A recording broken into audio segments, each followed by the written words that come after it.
Leo Leo Leo Leo. இன்னைக்கு என்னெல்லாம் பண்ண போறாரோ. நெகட்டிவ் கமெண்ட்ஸ் வந்து வருத்தமா இருக்காதுன்னு நிறைய பேர் சொல்லியிருக்காங்க. ஆனா பட் எனக்கு ரொம்ப ரொம்ப வருத்தமா தான் இருக்கும். கோட்டு தளபதி ஃபேன்ஸுக்கு பெரிய பெரிய ட்ரீட். சிவன் அண்ணன் வந்து ஒரு விஷ் சாங் கேட்டிருக்காரு அப்படின்னு நான் ஃபர்ஸ்ட் நம்பவே இல்லை. ராக் ஸ்டார் அனிருத், யுவன் அண்ணா, AR Rahman sir, Atlee sir கூட ஒர்க் பண்ணணும்னு எனக்கு ரொம்ப ரொம்ப ஆசை. அதுக்கப்புறம் லோகேஷ் கனகராஜன், சங்கர் சாரு, தலைக்கு பண்ணணும்னு ரொம்ப வெயிட்டிங்ல இருக்கும். பார்க்கலாம், ஏன்னா தலைக்கு தான் இன்னும் பண்ணல. அவரோட படம் நம்ம இந்த மாதிரி தியேட்டர்ல போய் பாட ஆரம்பிச்சதுக்கு அப்புறம் தலையோட படம் இன்னும் வரல. பார்ப்போம், தலைக்கு பண்ணணும். கோட்டு படம் தளபதி ஃபேன்ஸுக்கு ட்ரீட் ஐயா, ட்ரீட் ஐயா, ட்ரீட் ஐயா. ஒரு லவ் சாங், அது வந்து எங்க மாமா எழுதினாங்க. தமிழ் டாக்ஸ் நேயர்களுக்கு வணக்கம். இன்னைக்கு நம்ம எங்க இருக்கோம்னா, இன்ஸ்டால பிரபலமா இருக்கக்கூடிய சிங்கர் ஸ்டார் திருஸ் கூட தான் நம்ம இப்போ இருக்கோம். அவரை நம்ம இப்போ வெல்கம் பண்ணிடலாம். Leo Leo Leo Leo. இன்னைக்கு என்னெல்லாம் பண்ண போறாரோ. Trending movie Leo Leo. வேற மாதிரி அனிருத் சாங்ஸ் கேட்ட உடனே ஏறும் boost. Lokesh Vijay combo combo. Theatre கிழிய போது பாங்கோ பாங்கோ. டான்ஸ் ஃபைட்டு சாங்ஸ் எல்லாம் தாறு மாறு தாங்கோ தாங்கோ. Leo Leo Leo Leo. Trending movie Leo Leo Leo Leo. Bro வணக்கம் ப்ரோ. வணக்கம் ப்ரோ. நீங்க இப்போ ஏன் இந்த லியோ பாட்டு பாடுனீங்கன்னு எனக்கு தெரியும். இதுலதான் நீங்க வந்து இன்ஸ்டால வந்து ஃபேமஸ் ஆனீங்க. ஆமா ப்ரோ. ஓகேவா ப்ரோ? ஆமா கண்டிப்பா. இப்போ உங்களை பத்தி இந்த திருஸ் யாரு, அவருக்கு பின்னாடி என்னெல்லாம் நடக்குது அப்படின்ற மட்டும் உங்களோட சின்ன ஒரு குட்டி ஸ்டோரி மட்டும் சொல்லிடுங்க ப்ரோ. நான் வந்து சென்னையில இருக்கேன். பிறந்து வளர்ந்தது ஃபுல்லா சென்னை தான். ஓகே. நான் வந்து சிங்கிங், ஆக்டிங், லிரிக்ஸ் ரைட்டிங்க்கு ட்ரை பண்ணிட்டு இருக்கேன். அதுக்கு ட்ரை பண்ணது தான் தியேட்டர்ல போய் பாட ஆரம்பிச்சது, அந்த மாதிரிலாம். அதுக்கு முன்னாடி விஜய் டிவியில பாடியிருக்கேன் ஒரு வாட்டி. புகழ் அண்ணனுக்கும் விஷால் அண்ணனுக்கும் விஜய் டிவியில ஒரு வாட்டி பாடியிருக்கேன். அதுக்கப்புறம் ராஜ் டிவியில ஒரு வாட்டி பாடியிருக்கேன். அது என்னன்னு தெரியல, இன்னி வரைக்கும் டெலிகாஸ்ட் ஆகல. மற்றபடி யூடியூப்ஸ்ல இந்த படம் ரிலீஸ் ஆகும் போது ரிவ்யூஸ்ல பாடுறது, அந்த மாதிரி. ஸ்கூல் படிக்கும் போதுல இருந்து ஸ்கூல், காலேஜ் ஈவெண்ட்ஸ்ல, மேரேஜ் ஃபங்க்ஷன்ஸ் அதுலலாம் பாடியிருக்கேன். இந்த மாதிரி தான் போயிட்டு இருக்கு. அதோட ஒரு எப்படி சொல்றது, படத்துல பாட ட்ரை பண்றதுக்காக பண்ணதுதான் எல்லாமே. இந்த ரிவ்யூல பாடுறது, சேனல்ஸ்ல பாடுறது எல்லாமே. அப்புறம் ஷார்ட் பிலிம்ஸ்லயும் நடிக்கிறது, பாடுறது, லிரிக்ஸ் எழுதுறது, அதெல்லாம் பண்ணிட்டு இருக்கேன். ஒரு 10 ஷார்ட் பிலிம் நடிச்சிருக்கேன். ஒரு ஷார்ட் பிலிம்ல கொஞ்சம் பாடியிருக்கேன். பாயான ஒரு ஷார்ட் பிலிம்ல ஒரு போர்ஷன், கொஞ்சம் ஒரு சின்ன போர்ஷன் பாடியிருக்கேன். லிரிக்ஸ் எழுதுறது அதெல்லாம் பண்ணிட்டு இருக்கேன். இப்போ ஸ்டார் சிங்கர் திருவேங்கடம் திருஷ், இந்த பேரோட பின்னணி என்ன ப்ரோ? இந்த பேரோட பின்னணி என்னன்னா, யாரும் எனக்கு அந்த பேர் வைக்கல, எனக்கு நானா தான் வச்சுக்கிட்டேன். என்னன்னா, நான் விஜய் டிவியில பாடினதுக்கு அப்புறம் என்னோட மாமா தான் என்னோட அட்மின். அவரை மீட் பண்ண வீட்டுக்கு போயிருந்தேன். அப்போ சொன்னாரு, இன்ஸ்டால இருக்கியான்னு கேட்டாரு. அப்போ வந்து இல்ல நானு, ஏன்னா இந்த பேட் வேர்ட்ஸ்ல எல்லாம் கமெண்ட் போடுவாங்களா, அதனால எனக்கு கொஞ்சம் பயம். சோசியல் மீடியால வரல. நான் என்ன பண்ணிட்டு இருந்தேன்னா, இந்த மாதிரி ரியாலிட்டி ஷோஸ் இருக்குல்ல, விஜய் டிவில சூப்பர் சிங்கர், சரிகமபால, ஜி தமிழ்ல அந்த மாதிரி ட்ரை பண்ணிட்டு இருந்தேன். அந்த மாதிரி பிளேபேக் பாடுறதுக்கு படத்துல பாட ட்ரை பண்றேன், அதுதான் பண்ணிட்டு இருந்தேன். அப்போ அவர் வந்து என்ன சொன்னாருன்னா, இன்ஸ்டால உன்னோட ரீல்ஸ் நீ பாடி பாடி போடு, அது வந்து நிறைய பேர் பார்ப்பாங்க, அது மூலயமா உனக்கு சான்ஸ் கிடைக்க வாய்ப்பு இருக்கு, நீ ட்ரை பண்ணு, இதுல பண்ணு அப்படின்னாரு. எனக்கு பயமா இருக்கு, யாராவது அசிங்கமெல்லாம் கமெண்ட் போட்டாங்கன்னா அப்படின்னு சொல்லி நான் பண்ணல அப்படின்னு. அப்புறம் அவரே பேஜ் ஓபன் பண்ணிட்டு நான் பாடின அந்த விஜய் டிவியில புகழ் அண்ணனுக்கும் விஷால் அண்ணனுக்கும் பாடினதை மட்டும் அதுல அப்லோட் பண்ணிட்டு கொடுத்தாரு. அதுக்கப்புறம் நான் சாங்ஸ் பாடி அவருக்கு அனுப்பிடுவேன், அவர் எடுத்து போஸ்ட் பண்ணுவாரு. அப்படிதான் பண்ணிட்டு இருந்தாரு. அதுக்கப்புறம் எனக்கு சொல்லிட்டாரு. அதுக்கப்புறம் நான் கொஞ்சம் ரெடி பண்ணி நானும் போட ஆரம்பிச்சேன். அப்புறம் கொஞ்சம் கொஞ்சமா நிறைய பேர் பார்த்துட்டு நிறைய லைக்ஸும் வந்தது, எல்லாம் மிக்சடு கமெண்ட்ஸ். அப்புறம் நானும் பண்ண ஆரம்பிச்சிட்டேன், எனக்கு இன்ட்ரெஸ்டும் வந்துருச்சு. அப்புறம் பண்ண ஆரம்பிச்சிட்டேன். இப்போ அந்த நீங்க நெகட்டிவ் கமெண்ட்ஸ்ன்னு சொல்லும் போதே எனக்கு அதான் தோணுச்சு. இப்போ நானுமே பார்த்தேன், உங்க ரீல்ஸ் எல்லாம் பார்த்தேன். இதுல வந்து பாதிக்கு பாதி வந்து நெகட்டிவ் கமெண்ட்ஸ்மே தான் வந்துகிட்டு இருக்கு. இதெல்லாம் எப்படி ப்ரோ ஃபேஸ் பண்ணி நீங்க வந்து மறுபடியும் அதை பண்ணிக்கிட்டே இருக்கீங்க? என்னன்னா, நெகட்டிவ் கமெண்ட்ஸ் வந்து வருத்தமா இருக்காதுன்னு நிறைய பேர் சொல்லியிருக்காங்க. ஆனா பட் எனக்கு ரொம்ப ரொம்ப வருத்தமா தான் இருக்கும். ஏன் நம்மள பார்த்து இந்த மாதிரி ஒரு நெகட்டிவா ரொம்ப அசிங்கமான வார்த்தைகள், எப்படி ஃபேமிலியை அஃபெக்ட் பண்ற அளவுக்கு அந்த மாதிரி வார்த்தை போடுற அளவுக்கு அவசியமே இல்லை. பிடிக்கலன்னா ஜஸ்ட் ஒரு ஸ்க்ரோல் பண்ணிட்டாங்கனாலே முடிஞ்சிருச்சு வேலை. இப்போ அவங்க அசிங்கமா கமெண்ட் போடுறதால நான் வந்து வீடியோ பண்றத ஸ்டாப் பண்ண போறது இல்லை. பாடுறது நடிக்கிறது லிரிக்ஸ் எழுதுறத நிறுத்த போறது இல்லை. என்னன்னா அது ஒரு வருத்தமா இருக்கும். பட் அதை அவாய்ட் பண்ணணும்னு நான் நினைக்கிறேன். என்னன்னா இப்போ நிறைய ரூல்ஸ் வருது இல்ல, அந்த மாதிரி இப்போ அசிங்கமா கமெண்ட் போடுறாங்களா, அதுக்கு ஒரு ரெஸ்ட்ரிக்ஷன் வரணும்னு நான் நினைக்கிறேன். என்னன்னா பிடிச்சிருக்கு பிடிக்கல இம்ப்ரூவ் பண்ணிக்கோங்க அந்த மாதிரி போடலாம். பட் பேட் வேர்ட்ஸா அதுல கமெண்ட் போடக்கூடாது. இது எனக்காக பேசல, நானு ஒட்டுமொத்த ஆக்டர்ஸ், ஒட்டுமொத்த செலிபிரிட்டிஸ், ஒட்டுமொத்தமா இருக்கக்கூடிய இன்ஸ்டா பிரபலம் இருக்காங்கல்ல, அவங்க எல்லாருக்காகவும் தான் நான் பேசுறேன். சோசியல் மீடியால இருக்க எல்லாருக்காகவும். ஏன்னா எல்லாருமே அவங்கவுங்க ஒரு இலக்க நோக்கி தான் போயிட்டு இருக்காங்க. ஒரு நடிகர் ஆகணுமோ, ஒரு சிங்கர் ஆகணுமோ, இல்ல ஒரு லிரிக்ஸ் ரைட்டர் ஆகணுமோ, இல்ல ஏதோ ஒண்ணு நோக்கி போயிட்டு இருப்பாங்க.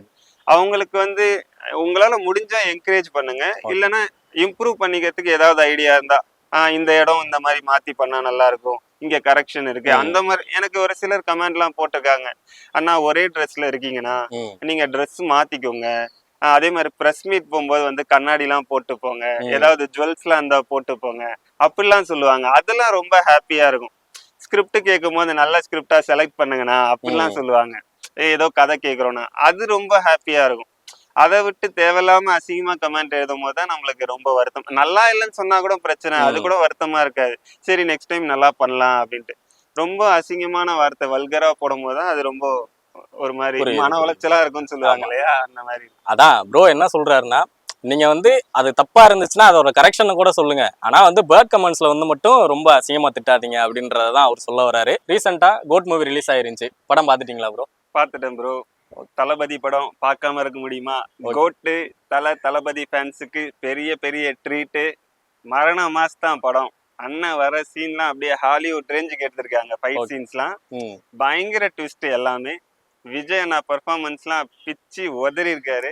அதுவும் இல்லாம ஒரு பெரிய நட்சத்திர பட்டாளமே நடிச்சிருக்கு. பிரபுதேவா மாஸ்டர் நடிச்சிருக்காரு, பிரசாந்த் அண்ணன், ஸ்னேகா மேடம், இந்த மாதிரி சொல்லிட்டே போலாம். யுவன் அண்ணா மியூசிக்லாம் தியேட்டரே பயங்கர வைப். அப்படியே செம்ம வைப்னா வைப், அப்படி ஒரு வைப். அந்த சின்ன சின்ன கண்கள் பாட்டு, பார்ட்டி 1 அந்த சாங். அதுவும் இல்லாம ஸ்பார்க், அதுக்கப்புறம் இன்னொரு பாட்டு மட்டை சாங்குக்குலாம் தியேட்டர் அப்படியே தெரிக்குது, ஸ்கிரீன் கிழிகிற மாதிரி. செம்ம டான்ஸ், என்ஜாய்மெண்ட் பயங்கரம். இப்போ அந்த படத்தப்போ நீங்க ஒரு பாட்டு பாடி இருந்தீங்க, நம்ம சேனல்ல கூட நம்ம போட்டிருக்கோம். ஆமா ஆமா, அந்த பாட்டை ஒரு தடவை நம்ம நேயர்களுக்காக. கண்டிப்பா.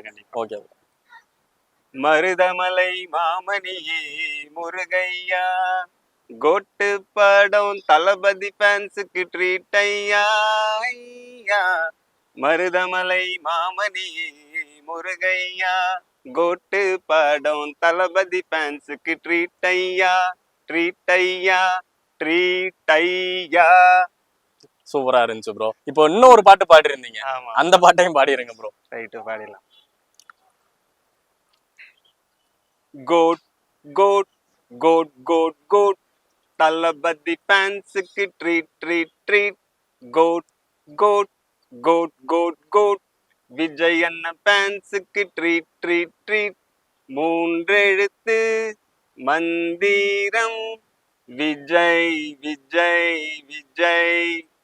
தமிழ் சினிமாவின் தாரக மந்திரம், தளபதி தளபதி தளபதி, எங்கள் அதிபதி அதிபதி அதிபதி.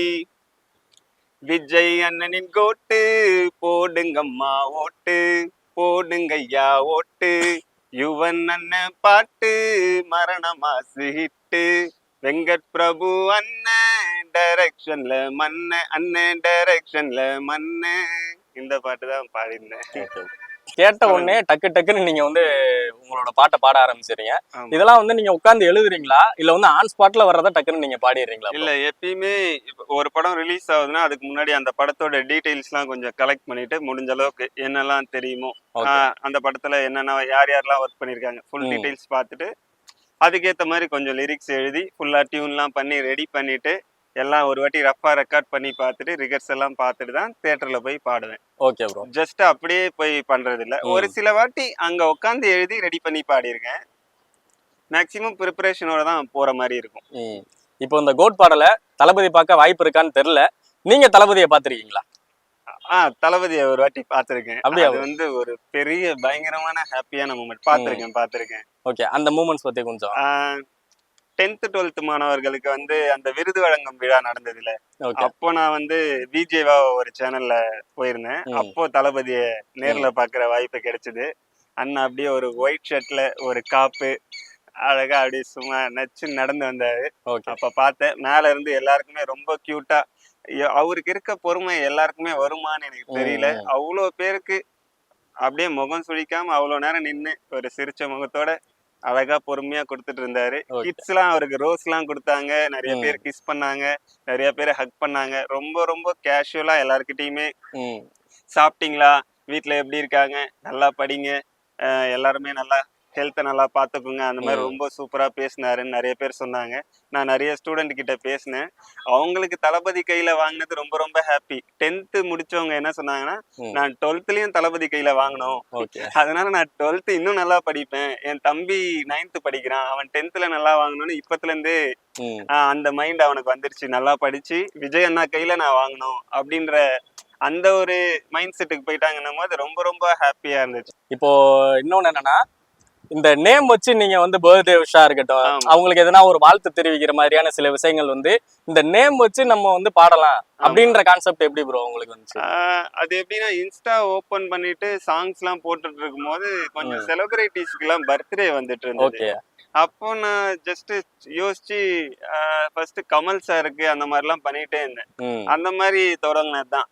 ஓகே, நம்ம எதுக்கு செலிபிரிட்டிஸ்க்கு பர்த்டே வரும்போது ஒரு பர்த்டே சாங் மாதிரி ரெக்கார்ட் பண்ணி போடக்கூடாது, அப்படி போட ஆரம்பிச்சதுதான். ஒரு ஸ்டேஜ்ல நயன்தாரா மேடம்க்கு வந்து பர்த்டே வந்திருந்தது. அப்போ ஒரு வீடியோ போட்டிருந்தேன் நானு, நயன்தாரா மேடம்க்கு பர்த்டே சாங் மாதிரி. அதை பார்த்துட்டு என்னோட தம்பி, அவர் பேர் மணிகண்டன், எங்க சித்தி பையன், அவருக்கு கால் பண்ணி விஷ் பண்ணேன். விஷ் பண்ண உடனே happy birthday Manikandan, happy birthday Manikandan அப்படின்னு சொல்லிட்டு வைக்கிறதுக்கு போன வச்சேன். ஒரு நிமிஷம், ஏன் நயன்தாராக்கு தான் பர்த்டேக்கு பாட்டு பாடுவியா, எனக்கெல்லாம் பாட மாட்டியா அப்படின்னு கேட்டாரு.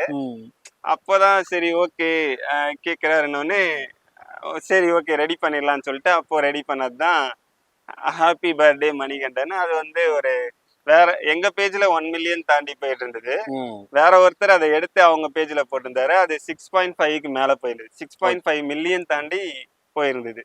எங்களதுல ஒரு 7-8 சாங் 1 மில்லியன் தாண்டி இருக்கும்னு நினைக்கிறேன். அந்த பர்த்டே சாங்கே ஒரு 8 சாங் கிட்ட. அதுலதான் அறந்தாங்கி நிஷா மேடம் ஒரு கமெண்ட் போட்டிருந்தாங்க, என்னோட ஹஸ்பண்ட் நேமுக்கு ஒரு பாட்டா தேங்க்யூன்னு போட்டாங்க. அதுக்குதான் நாங்க என்ன பண்ணோம், அடுத்த நாள் மறுபடியும் நிஷா மேடம்க்கு ஒரு சாங் ரெடி பண்ணிட்டு அதை போட்டேன், டபுள் தேங்க்யூன்னு அனுப்பிச்சாங்க. அது ரொம்ப ஹாப்பியா இருந்தது. இப்போ வேற யாருக்காச்சும் ஸ்பெசிபிக்கா எதனா ஒரு ஆக்டர், அந்த மாதிரி சீரியல் ஆக்டர், இது மாதிரி யாருக்காவது நீங்க எழுதுறீங்களா ப்ரோ? கேட்டிருக்காங்க.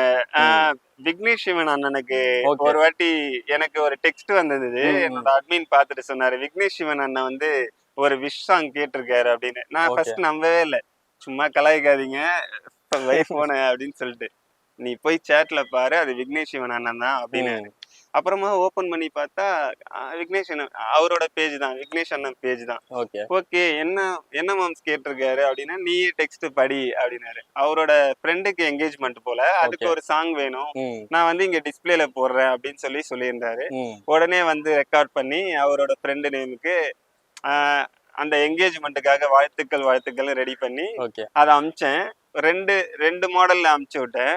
கொஞ்ச நேரம் ரிப்ளையே வரல, அண்ணன் பிஸியா இருந்தாரு போல. அப்புறம் கொஞ்சம் ஒரு 1 hour பொறுத்து ரிப்ளை வந்துச்சு. எது ப்ரோ ஓகே, உங்களுக்கு ஓகேவா இல்ல திருப்பியும் பண்ணவான்னு கேட்டேன். அவர் அந்த லியோ டியூன்ல பண்ணியிருந்தேன், அதை எடுத்து யூஸ் பண்ணிக்கிட்டாரு. ரொம்ப தேங்க்யூ அப்படின்னு சொன்னாரு. நானும் தேங்க்ஸ் அப்படின்னு சொன்னேன். உங்களோட இன்ஸ்டா பயோ பார்த்தேன். இதுல வந்து ஒரு கலைஞனுக்கு தேவையான எல்லா விஷயமுமே நீங்க வந்து அதுல உங்களோட பயோல வச்சிருந்தீங்க. ஸோ இந்த நீங்க அதுக்கப்புறம் நீங்க பண்ணதுல இருந்து உங்களுக்கு எதனா செலிபிரிட்டிஸ் வந்து லைக்ஸ் பண்ணியிருக்காங்களா? அது போக வேற மியூசிக் டைரக்டர் யாராவது உங்களுக்கு வந்து அப்ரோச் பண்ணியிருக்காங்களா? செலிபிரிட்டிஸ் லைக் பண்ணியிருக்காங்களான்னா, ரியோ அண்ணன் லைக் பண்ணியிருக்காரு. ஜோ படத்துக்காக நான் ஒரு பாட்டு பண்ணியிருந்தேன். அது ரியோ ராஜ் அண்ணன் அந்த சாங்கை லைக் பண்ணியிருந்தாரு. அதுக்கப்புறம் பர்த்டே சாங் வந்து அறந்தாங்கி நிஷாக்கா லைக் பண்ணியிருந்தாங்க. அவங்க ஹஸ்பண்ட் பேர் ரியாஸ், அதனால லைக் பண்ணியிருந்தாங்க. அதுக்கப்புறம் சதீஷ் அண்ணன், ஆக்டர் சதீஷ் அண்ணன் வந்து காஞ்சூரியன் கண்ணப்பன் அந்த மூவிக்காக நான் வந்து காஞ்சூரிங் கண்ணப்பன் படம் பார்க்க போறோம் சதீஷ் அண்ணன் நடிச்ச காஞ்சூரின் கண்ணப்பன் படம் பார்க்க போறோம். பேய்க்கெல்லாம் பயப்பட மாட்டோம் நாங்க, பேய் படம் பார்க்க போறோம் வாங்க எங்க வாங்க. இப்படி ஒரு பாட்டு பண்ணி அண்ணனுக்காக தியேட்டர்ல பாடியிருந்தேன். அதான் அண்ணன் வந்து அவரோட ஸ்டோரியில போட்டிருந்தாரு. உங்களுக்கு மியூசிக் டைரக்டர் யாராவது அப்ரோச் பண்ணியிருக்காங்களா, இல்ல நீங்க இன்னும் கொஞ்சம் பெட்டரா வந்து லிரிக்ஸ் வந்து எழுதுங்க, நம்ம எதனா சான்ஸ் பண்ணி நம்ம பண்ணலாம் அப்படின்ற இது மாதிரி? வரைக்கும் மியூசிக் டைரக்டர் யாரும் பண்ணதில்ல. Okay bro. இல்ல சரி, ஃப்ராங்கா சொல்லிட்டீங்க ப்ரோ, மியூசிக் டைரக்டர் யாருமே வந்து அப்ரோச் பண்ணலன்னு. ஆமா, அப்படி பண்ற மாதிரி இருந்தா நீங்க எந்த மியூசிக் டைரக்டரோட ஒர்க் பண்ணணும்னு உங்களுக்கு ஆசை? Rock star Anirudh, okay, Yuvan அண்ணா, ஏஆர் ரகுமான் சார், இமான் அண்ணா, இந்த மாதிரி சொல்லிட்டே போலாம். இன்னும் நிறைய பேர் இருக்காங்க லிஸ்ட்ல. இந்த மாதிரி. ஓகே, படமா பாக்குறப்போ நீங்க எந்த டைரக்டர் கூட நீங்க ஒர்க் பண்ணணும்னு உங்களுக்கு ஒரு ஆசை? அட்லி சார் கூட ஒர்க் பண்ணணும்னு எனக்கு ரொம்ப ரொம்ப ஆசை. ஓகே. அதுக்கப்புறம் லோகேஷ் கனகராஜன், சங்கர் சாரு, ஓகே, துப்பாக்கி எடுத்தாரு ஏஆர் முருகதாஸ் அவரு, இந்த மாதிரி. சூப்பர். மாரி செல்வராஜ். இப்போ நீங்க வந்து இன்ஸ்டால தான் வந்து ஃபேமஸ் ஆனீங்க. ஆனா உங்களுக்கு தெரியுதா, ஒரு பக்கம் பாத்தீங்கன்னா உங்களை ட்ரோல் மெட்டீரியலா அந்த மாதிரி யூஸ் பண்ற மாதிரிலாம் அப்படிதான், அந்த மாதிரி உங்களுக்கு எதனா ஃபீல் ஆயிருக்கா? இல்ல, நம்மள ட்ரோல் மெட்டீரியலா வச்சு அவங்க சந்தோஷப்படுறாங்கன்னா எனக்கும் ஹாப்பி தான். ஏன்னா ஒரு கலைஞன் நம்மளால அவங்க சந்தோஷப்படுறாங்கன்னும் போது அந்த சந்தோஷம் நம்மளால கிடைக்குதுன்னும் போது ஓகே தான். அது எனக்கு ஒன்றும் பெரிய பிரச்சனை இல்லை. Okay bro. இப்போ கோட் மூவிக்கு பாடி இருந்தீங்க, அடுத்ததா விடாமுயற்சி வரப்போகுது, வேட்டையன் வரப்போகுது, இந்த மாதிரி வந்து தலை, இந்த மாதிரி ரஜினிகாந்த் இவங்கெல்லாம் நடிக்கிறாங்க. அவங்களுக்கு ஏத்த மாதிரி நீங்க பாட்டுகள் ரெடி பண்ணிட்டு இருக்கீங்களா, இல்ல ரெடி ஆயிடுச்சா? சூப்பர் ஸ்டாருக்கு ஆல்ரெடி ஒரு 2 வாட்டி பண்ணியிருக்கேன். லால் சலாமுக்கு இன்னொரு படத்துக்கு பண்ணியிருக்கேன். பார்க்கலாம், கண்டிப்பா பண்ணுவோம். ஆனா தலைக்கு பண்ணணும்னு ரொம்ப வெயிட்டிங்ல இருக்கும். பார்க்கலாம், ஏன்னா தலைக்கு தான் இன்னும் பண்ணல. அவரோட படம் நம்ம இந்த மாதிரி தியேட்டர்ல போய் பாட ஆரம்பிச்சதுக்கு அப்புறம் தலையோட படம் இன்னும் வரல. பாப்போம், தலைக்கு பண்ணணும். லியோக்கு பண்ணிருக்கும் போதே தலைக்கு ஒரு பாட்டை போடுங்க நிறைய பேர் கமெண்ட்ல போட்டிருந்தாங்க. கூடிய சீக்கிரம் பண்ணிடுவோம் அப்படின்னு சொல்லியிருக்கோம். பண்ணலாம். வேட்டையனுக்கு ரெடி பண்ணியாச்சா? இல்ல, இன்னும் பண்ணல, இனிமேட்டு தான் பண்ணணும். நாங்க கேட்டதுமே டக்குன்னு அடுத்தடுத்த பாடல்ல வந்து பாடிட்டீங்க. காதலர்களுக்காக எதனா ஒரு பாட்டு வச்சிருக்கீங்களா ப்ரோ? இருக்கு ஒரு சாங், ஒரு லவ் சாங். அது வந்து எங்க மாமா எழுதினாரு. அதை டியூன் பண்ணி ரெக்கார்ட் பண்ணணும் எங்களுக்கு ரொம்ப ஆசை. அதை ட்ரை பண்ணிட்டு இருக்கோம். அதுல இருந்து ஒரு 4 லைன் பாடிடலாம். மக்கரு பண்ணுது ஹார்ட்டு உன் டக்கரு சிரிப்ப பார்த்து, தாறுமாறு பொண்ணு தவிக்குது கண்ணு, மொக்க பீசு நானு சோக்கு பீசு நீனு, 2 பேரும் சேர்ந்து ஆவமாய நைஸ் பேரு, டப்பாய் காதடி ஹேய் டப்பாய் காதடி, டுப்பாகூரி இல்லைன்னா டப்பாய் காதனி. சூப்பர் ப்ரோ, ரொம்பவே நல்லா இருந்துச்சு. அவங்க பயோல ஆக்டர், சிங்கர் இந்த மாதிரி நிறைய போட்டிருந்தீங்க. ஆக்டர், சிங்கர், லிரிக்ஸ் ரைட்டர், விஜேன்னு போட்டிருப்பேன். ஆமா, இப்போ இதை தாண்டி உங்க சிங்கிங் தாண்டி வேற என்னென்ன டேலண்ட்ஸ் இருக்கு ப்ரோ, அதை இங்க காட்ட முடியுமா எங்களுக்கு? பண்ணலாம். இதுதான் ஆக்டிங், சிங்கிங், லிரிக்ஸ் ரைட்டிங், இதுதான் பண்ணிட்டு இருக்கேன். Okay bro. அதுல ஏதாவது கேட்டீங்கன்னா எழுதின லிரிக்ஸ்க்கு ஏதாவது சொல்லலாம், அந்த மாதிரி. Okay bro. இப்போ நம்ம அடுத்ததா நம்ம ஆக்டிங் சைடு போய் பார்த்துடலாமா? போயிடலாம்.